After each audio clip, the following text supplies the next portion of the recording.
Hey everybody!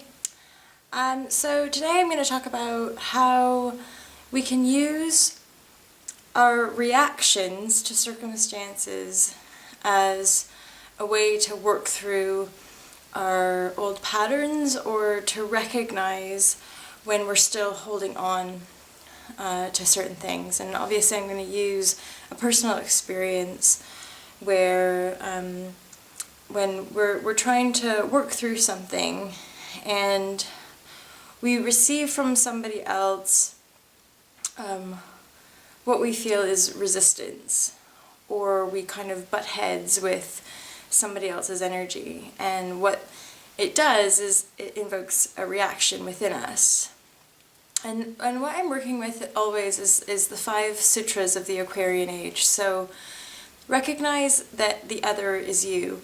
Recognizing that, especially when we have negative reactions to somebody else's behavior, it has nothing to do with the other person. It has really everything to do with ourselves. And I think now, because I feel really committed to healing and opening up and obviously trying to create a more positive, loving world, I realized that, like Mahatma Gandhi said, be the change you want to see. That's something I think a lot of people need to really own. That it has nothing to do with projecting or pointing fingers or trying to change other circumstances or outside people. Ultimately, it has everything to do with working on yourself and changing yourself. So, I had a reaction, a very strong reaction, and it was very painful. And I had to cry, lost the proper, like, like that deep wailing. And then the beauty of it, when you take responsibility and you don't blame the other person, you're not projecting it onto the other person, you end up having insight into the situation. And what I learned was the pain that I received or that I was feeling from the circumstance was actually about my issues with control, or trying to control life. I'm learning a lot about letting go, and I know a lot of people, friends and people that I work with, clients and stuff. A lot of us are continuously having lessons in letting go of other people, letting go of certain behaviors, letting go of different aspects of ourselves as far as our beliefs go. And so yeah, that's what I learned, that it has nothing to do with the other person, that I was basically trying to control life. I was trying to make life happen, fast, like now, I have to do this now, and it needs to be like this. And basically through the pain, I was able to see that. And it's sort of the inner guide, or my inner voice, was saying, let go. You don't need to control life. Everything you need and everything you want is here, it's coming. And actually I'm really blessed, because my partner and I talk about this stuff all the time. And he just said, remember that the universe is always finding the quickest way for you to get to where you want to go.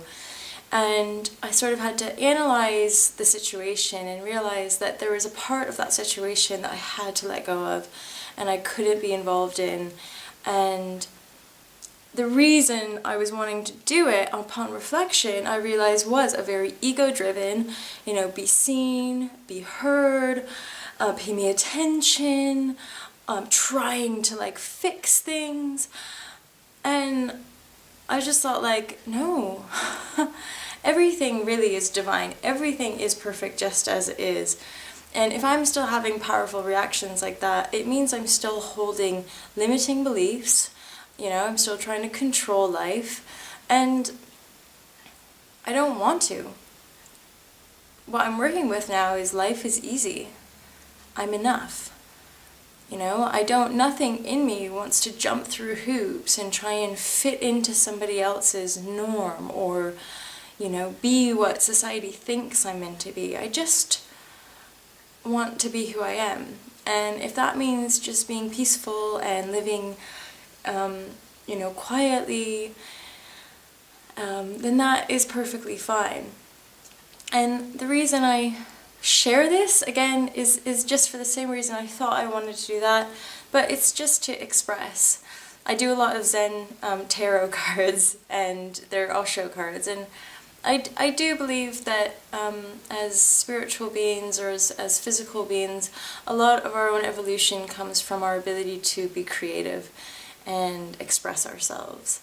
And I'm really blessed. I do something I love, and I'm able to kind of move through yoga classes and share with people as people share with me. But ultimately, there's more. There's always more. Abraham Hicks talks about that, like we never get there. It never ends. So, yeah, I just wanted to share. And I think it's really nice as well, because I get sometimes a little bit alienated by the media images and how, for whatever reason, how I perceive some other mainly women, actually, in the mainstream. I love Tara Stiles and Gabby Bernstein, and these women are huge inspirational figures for me.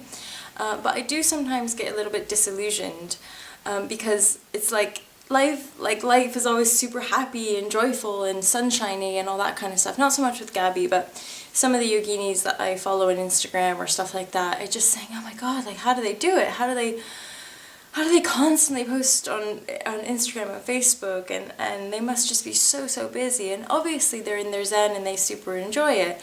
But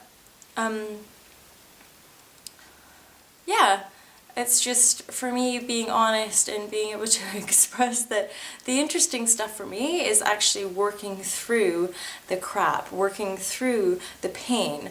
And I wouldn't want anyone that I encounter or engage with to be disillusioned and think that it's just, you know, sunshine, happiness and rainbows all the time.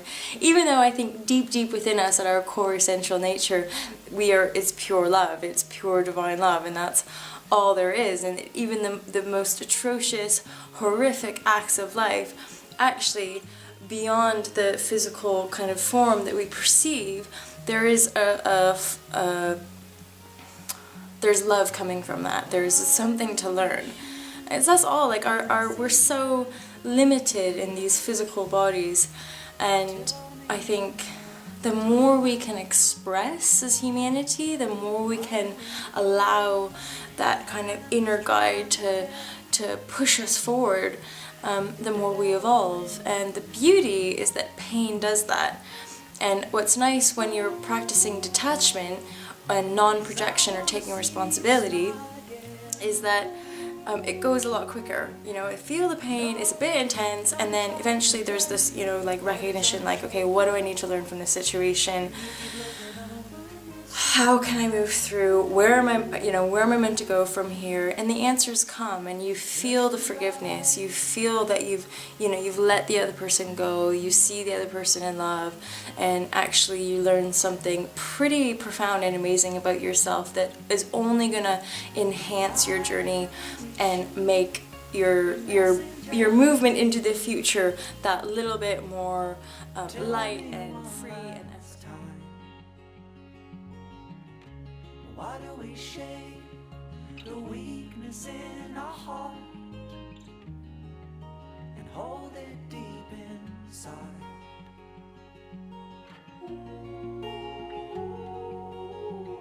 'Cause I wanna hear you laugh again. No, don't try to pretend the world is on your shoulders and you keep looking over a missing line.